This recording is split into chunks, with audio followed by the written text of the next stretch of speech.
Hello, my name is Dr. Julian Raxworthy. I'm a landscape architect from the University of Cape Town, and originally a graduate from RMIT, and did my PhD at UQ with John Mack and Naomi.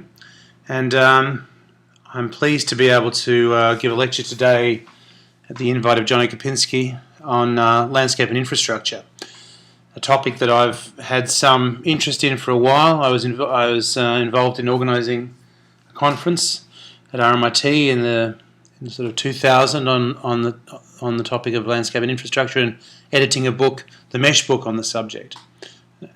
So, in a way, today what I'm going to do is I'm going to talk about the discourse around landscape and infrastructure, those ideas, how they work together. To some extent, it will be quite a practical look, because I really think that infrastructure is not an abstract idea. It's an incredibly concrete thing.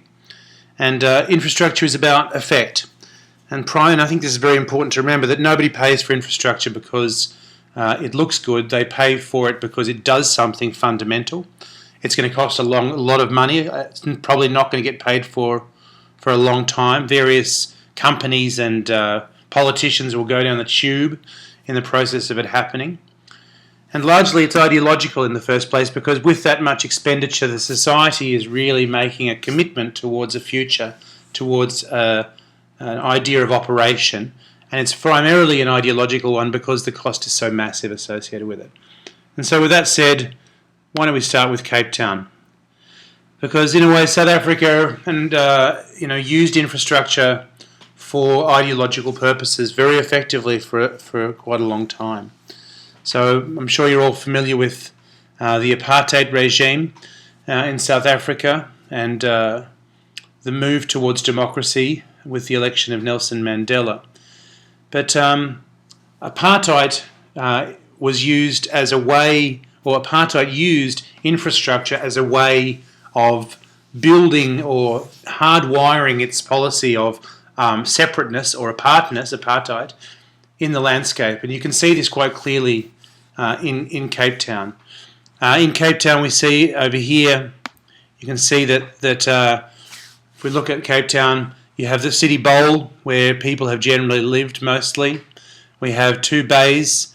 We have Table Bay and False Bay over here. And we have along this edge traditionally the English settlers who came after the English colonisation. And over this area here, we have the Afrikaner residents, and between we have this enormous space that's called the Cape Flats. And if we look at that space in more detail, you can see here that it's really full of suburbia, and more particularly, it's full of a relationship between suburbia that has been organised around different ethnic, racial groups around this policy of apartness. And so, if we keep zooming our way in, we can see this really well demonstrated in relationship to infrastructure. This is the Cape Flats here, and this is the range on the other side of the Cape Flats, looking towards what's known as the Tygerberg Hills, which is the kind of Afrikaans area. This area is an area called District 6, which was actually forcibly removed under the Act. And a lot of those people were moved towards the Cape Flats, and the Cape Flats is really over here. District 6 is here. And so if we go to this area here, which is one that I've been running studios on, this is an area that is quite interesting, and we can see how infrastructure can be used as a device for planning around ideology. And so let's have a look. If we have a look at some infrastructure here, we can see we have a large motorway here, which is the N2, which is one of the main two roads in and out of Cape Town. We have a railway corridor running through here. Then over here we have a power station, and over here we have a sewerage farm. And if we look at what the actual layout of it is, we have an area here called Pinelands, which is a kind of garden city suburbia. Then we have entirely white.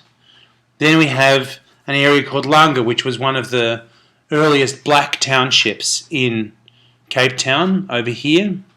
And then over here we have an area called Athlone, which is a coloured area, and coloured is not just a sort of like a dubious sort of racial reference. It's a definite ethnicity relating to the Cape Malay people who were slaves brought into South Africa from Malaysia by the Dutch, who got together with the indigenous people of the area called the Khoisan, and they have a very particular ethnicity and look and heritage and language, which is Afrikaans, and the first book in Afrikaans was actually the Quran.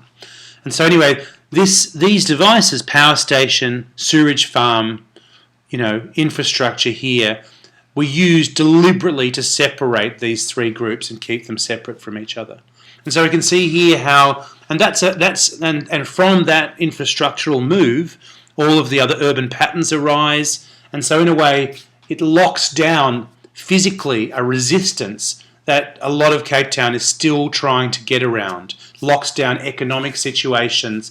In a way, originally this langa was designed so that you could cut the road here at Bunga Avenue, so that if they wanted to lock down Langa completely, the military and the police did, they could shut that down by shutting that down. And indeed now, even still, that's where the booze buses set up to do exactly the same thing. So infrastructure is not an abstract idea. It may be done for entirely ideological reasons, but its effects play out in a very concrete, very unabstract way. So if we look at a few of these typologies now of landscape and infrastructure, we'll walk you through a range of them. And I think moving on probably from the first instance, which is about the idea of infrastructure as a structuring device for planning policy with an ideological background, I think I've got to say straight away that infrastructure, first and foremost, is the very fabric of the city. And I think, as much as we're sort of wanting infrastructure to be visible, we want it to have some sort of expression, we're desiring it to become some sort of language, it is actually already the language of the city. The infrastructure and the relationship between infrastructure and property boundary is actually the setup of the city. It's the whole seed upon what happens in the city. So the landscape of the city is already an infrastructural landscape. And as a landscape architect, educated in Melbourne, I really have had an appreciation for the way that the spacing of infrastructure and the way that the infrastructure spaces out indeed the urban pattern works, and also the way that landscape typologies get built out of infrastructure, the physicality of the infrastructure of the city and the ways that it's been built over time in a place like Melbourne, and the ways that those historic infrastructure have been adapted. And so when we're talking about things like laneways, and we're saying, we want more laneways, and of course we know that Brisbane CBD actually has one laneway, and all the rest are actually converted rights of way, then, we're actually already talking about an infrastructural landscape. The desire, for example, to have a laneway is a desire to make something already there speak in a way that's allegedly more pure, when its purity is actually in the fact that it's doing something already. But the idea that landscape should express, or that infrastructure could be a landscape language, is something that has been on the rise, I would say, since postmodernism. And probably one of the most classic projects related to that is the bamboo garden at Parc La Villette. Now, we all know about the design by Schumi for Parc La Villette, but a number of the theme gardens inside that layout that Schumi did were undertaken by French landscape architects who were very great landscape architects. And one of them is Alexander Shemetov, whose father, Paul Chermayeff, some of the architects might know for the defence building he designed in Paris. And Shemetov's an interesting guy, and he's worth looking at, particularly his work in Ile de Nantes, which is quite amazing work around urban regeneration over long periods of time, etc., using found materials. But in this project, we see a really interesting thing. And so if we go and have a look at the start of it, we see that, if we can imagine and remember Schumi's sort of cinematographic strip that cuts through Parc La Villette, the first move here is to drop down that landscape so that what's revealed is a section. And then obviously across the top of that landscape the circulation systems continue. And the section is revealing here is revealing a kind of an infrastructural face that is otherwise hidden. So here we can see all of these pipes coming out, a big pipe cutting through, and it's suggesting that infrastructure is a hidden language, infra, below the city, and that this project is in a way revealing that there is this substructure of infrastructure that is provisioning the city. Now, if we consider that this is actually in a way not dissimilar to the wall of a Italian garden like the Villa d'Este. So in a way, it's coming at the same time. It's adapting those languages into a garden tradition. It's also full of. It's quite amazing because it's full of bamboo, so it's like a solid mass of green. And this sort of language, which we're very familiar with, which some might call industrial, is playing again to this idea of that infrastructure is a kind of stylized utilitarianism. And so in a way, the use of the fact that the walking path across is grill work and it's a kind of a drain. In a way, the bamboo in itself is it's tubular. It's in a way like a photosynthesizing machine. And so in a way, this is this idea that it's a kind of the aesthetic of infrastructure becoming a language for landscape. And I mean, that project has been very powerful and in a way has informed a whole lot of other projects since that time. That's one approach. Another approach, which is sort of quite significant, if that approach there is about a sort of an infrastructural aesthetic for landscape, another type of project is about occupying infrastructure, which is where infrastructure is big, it's kind of nasty, it takes up a lot of space, and in a way, a lot of the wrongs done to cities, like the expressway in Brisbane, you could say, will take generations and generations to repair, like apartheid infrastructure in South Africa. And so, in a way, adapting or working within and reclaiming the infrastructural site is also a type of project that's increasingly becoming popular. So this is the Seattle Olympic Sculpture Park by Vice Manfredo in Seattle. And really what's amazing about this project, as I think you can see in this image, is that there is really not much site in this place. There is a railway line going through, there is a road going through, and through a really nice kind of move of juxtaposing a plane of slope across those two cuts, and then through a kind of Boolean operations of subtraction, etc. In a way, it creates a site from infrastructure that doesn't really exist. And when you go and visit the site, one of the things that's quite interesting is, it's not about hiding that infrastructure. As you can see, you can really gain very strong senses of the fact that the infrastructure is dissecting the site, and indeed the juxtaposition between that ramped plane and the cuts through gives the whole site an amazing sense of drama. But nonetheless, it is quite amazing when you are there that it does feel like quite a large space, and that's because of the way that the ramps in the space crisscross across those planes and move you through the site. And in doing so, it does feel like a harmonious whole, despite the fact that it's cut up into a whole lot of bits. Now, in a way, earlier projects like Lawrence Halprin's, also in Seattle Freeway Park, so to some extent, while they used a brutalist language, were actually about sort of disappearing the infrastructure to some extent.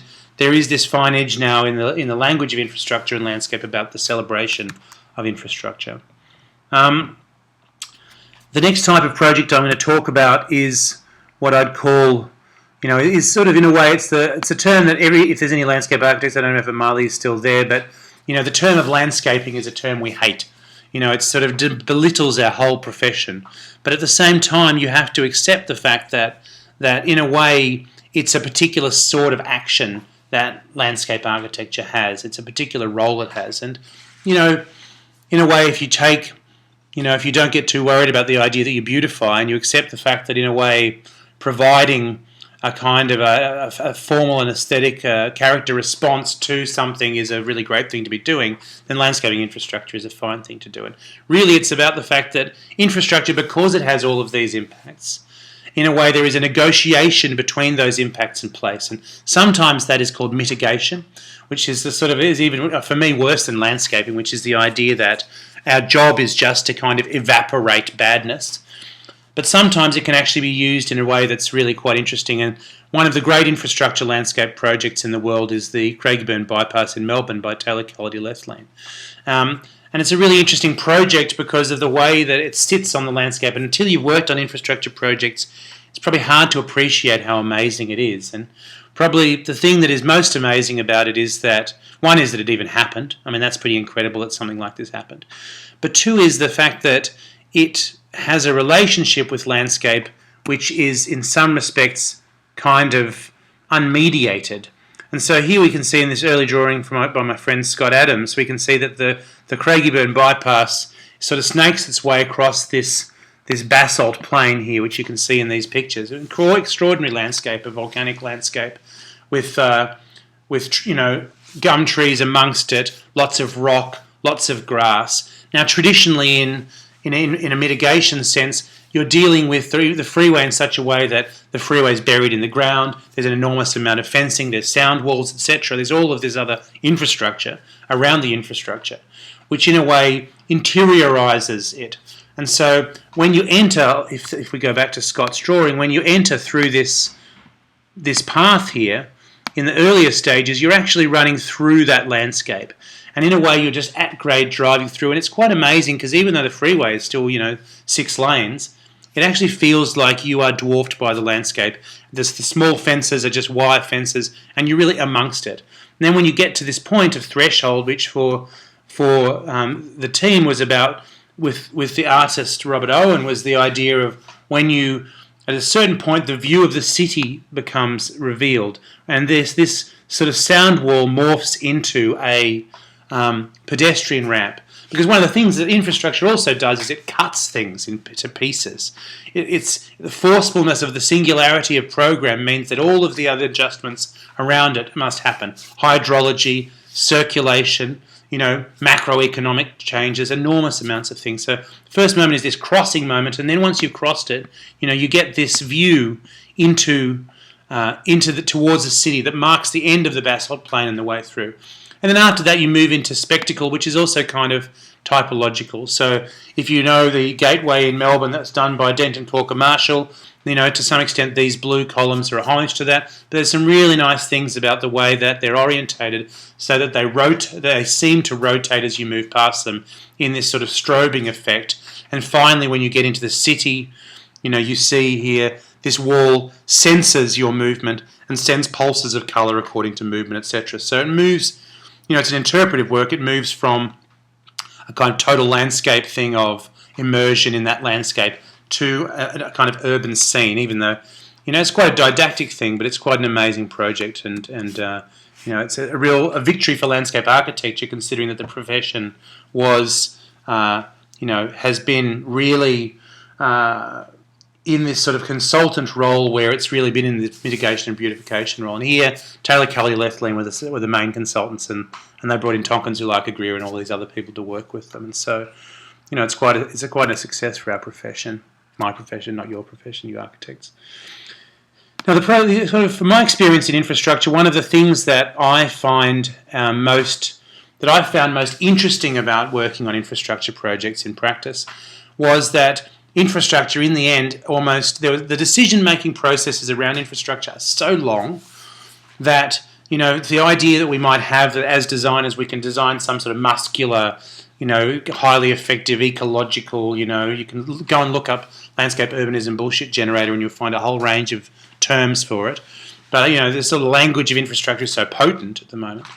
But when you actually do it, you realise that the horizon between intention and delivery on the ground can be massive. And this project here, the Melbourne Airport Rail Link that Aspect Studios worked on, that I worked on with Aspect Studios, we were working on that project for a number of years. It went through a whole range of planning processes and ultimately was shelved and is about to restart again almost, 15 years later.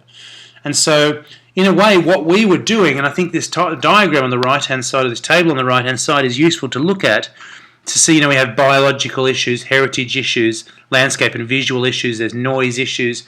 The amount of issues that are involved in understanding freeways and or understanding infrastructure, and the amount of consultants.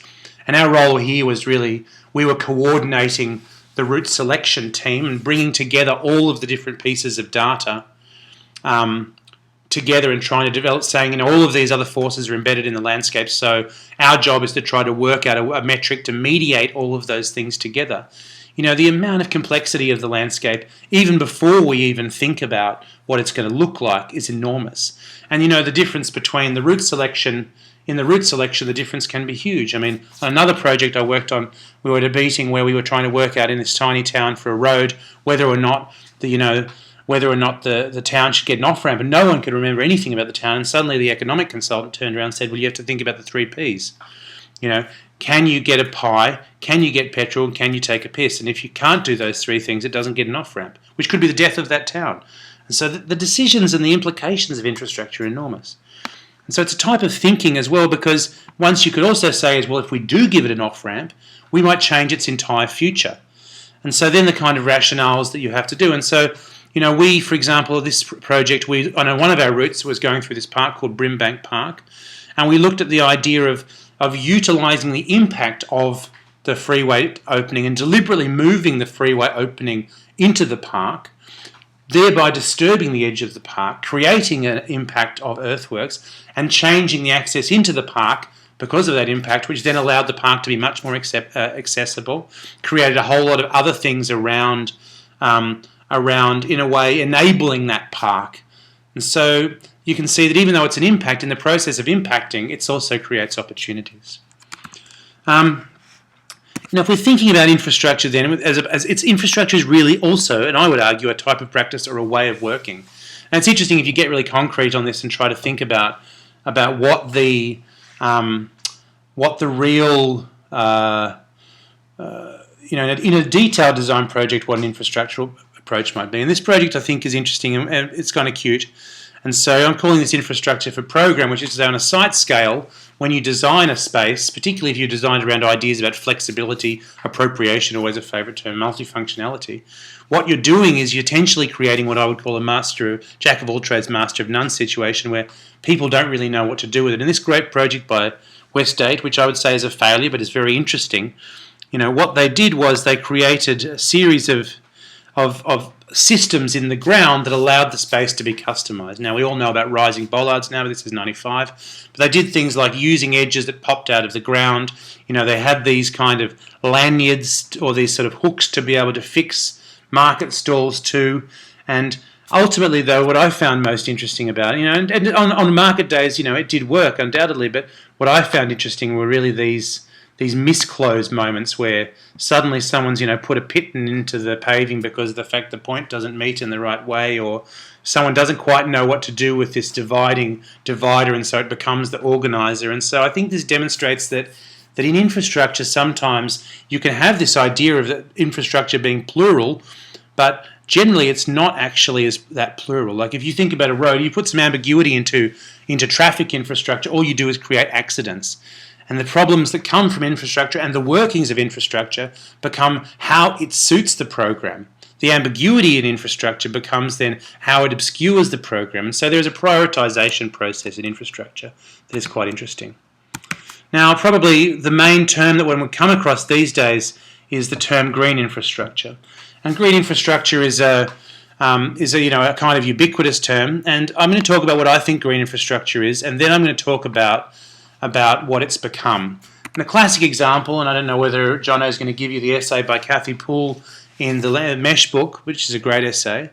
The classic piece of green infrastructure is the Back Bay Fence by Olmsted and Vaughan, and it's in Boston. And Olmsted and Vaughan, of course, the designers of Central Park, and the original conjunction of landscape architecture was Olmsted Landscape Vaughan Architect, and they kind of created that term, although in actual fact it did come earlier through Humphrey Repton and Loudon. But it's an interesting project because of the fact that it's one of the earliest kind of wetland projects you can come across. And so if we sort of look at the map, and it's called the kind of emerald necklace, what we see here is that this parkway system is running along a sort of creek drainage corridor, and then it links through a series of other ponds and a series of parks and it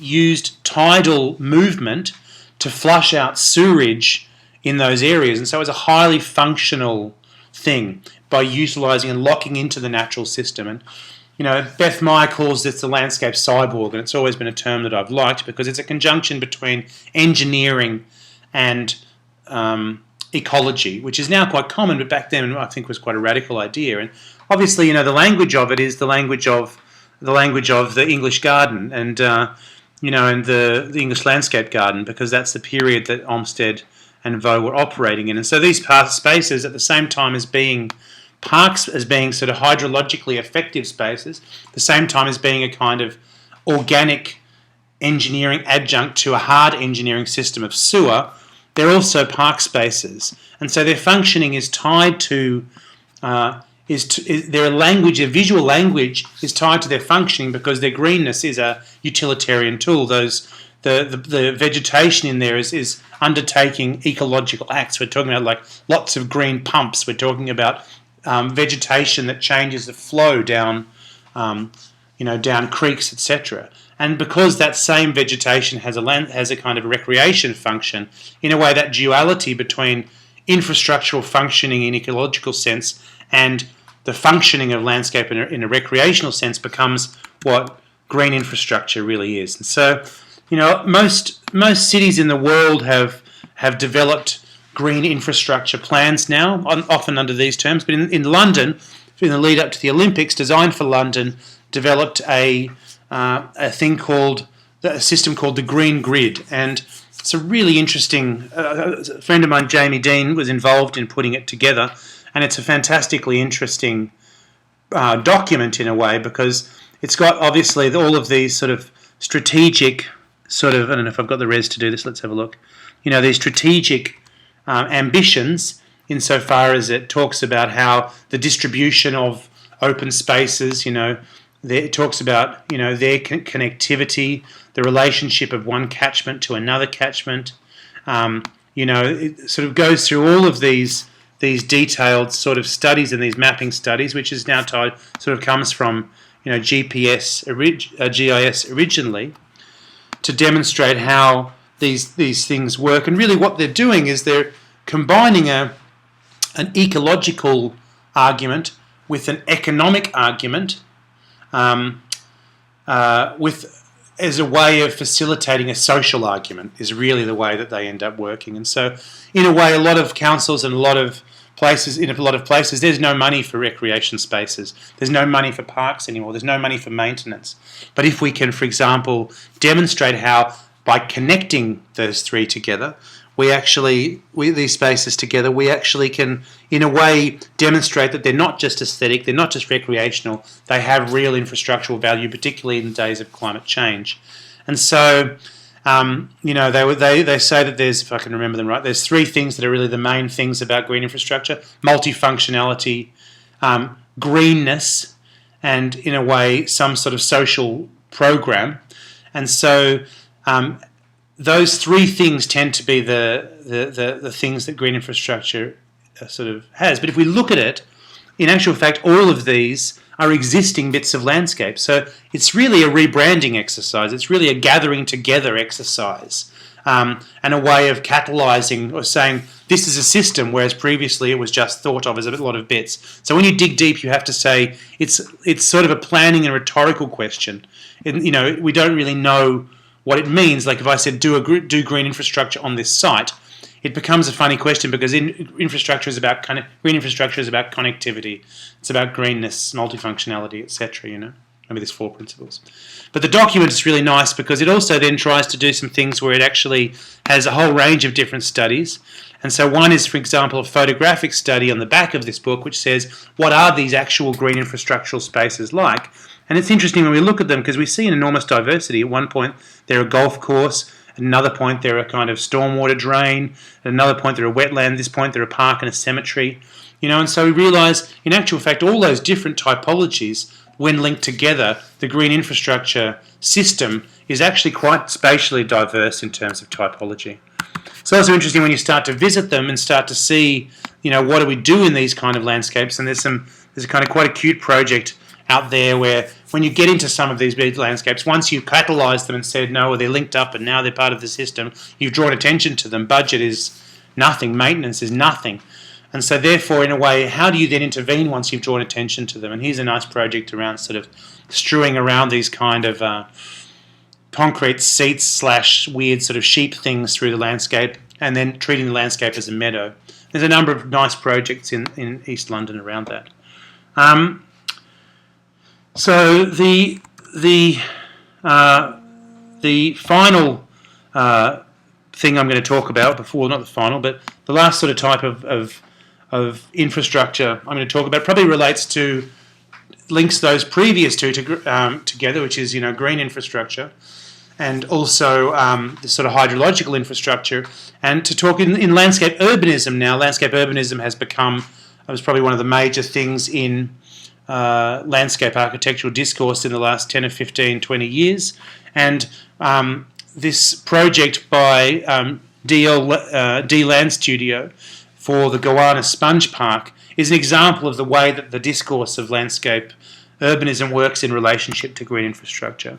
And so if we look at it quickly, what we see is that, this sort of approach, it has a similar thing to what we were talking about before, which is that it links together a whole lot of other pieces of landscape and in a way draws them into a system.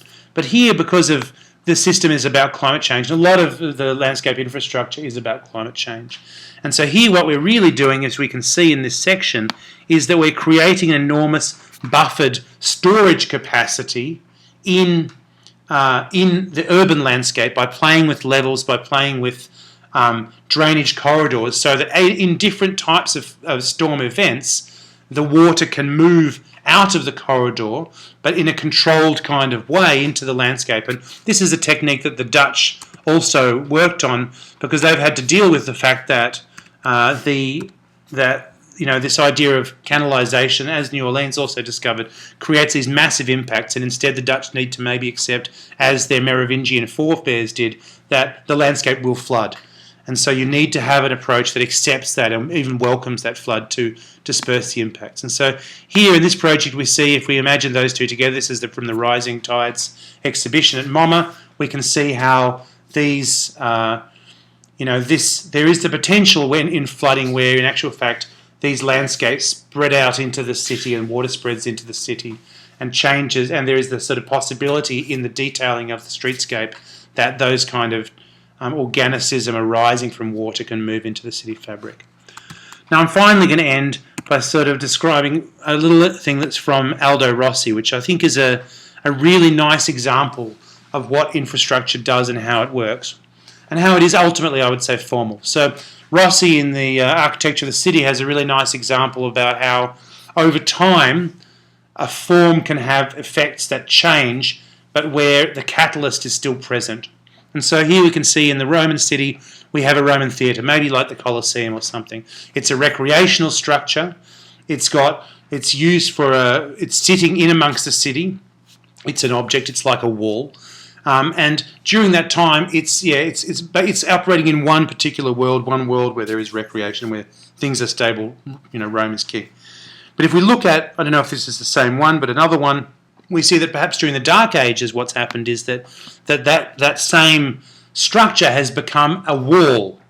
And so the wall is actually now a defensive structure. And while previously it was about creating an interior to view, now the interior is a settlement space because there is the wall is needed for defensive purposes. And so suddenly that infrastructure of the wall has a totally different use. Over time, that structure settles down to the point where it starts to becomes a sort of street pattern for other uses. It's adapted. Its resistance as a wall keeps it life. The fact that it organised the contents at one point, in a way is keeping it alive. And finally, in places like London, when we see a circus, we can see that the circus is gone entirely, but the cadastral pattern that had to negotiate around that geometry persists even though the original source is gone. So this is I would say this is a great example of infrastructure. And those infrastructures are infrastructures of use. And this is exactly the same thing we see at Burning Man, which lasts for a week. In Burning Man we see here is the infrastructure of the layout where we have 12 o'clock, 12:30, 1 o'clock, etc. And then we have all the streets, Esplanade A, B, C, D, or Baghdad, Cairo, etc., etc., all the way around. And then you can say to somebody, hey, I live on the corner of 130 in Cairo, and they can come and visit you. And that then all of the use and all of the patterns come from that, but ultimately it dematerializes later on. But it sets up relations in the short term. So I'm hopefully going to come back online right now, and we can have a question time.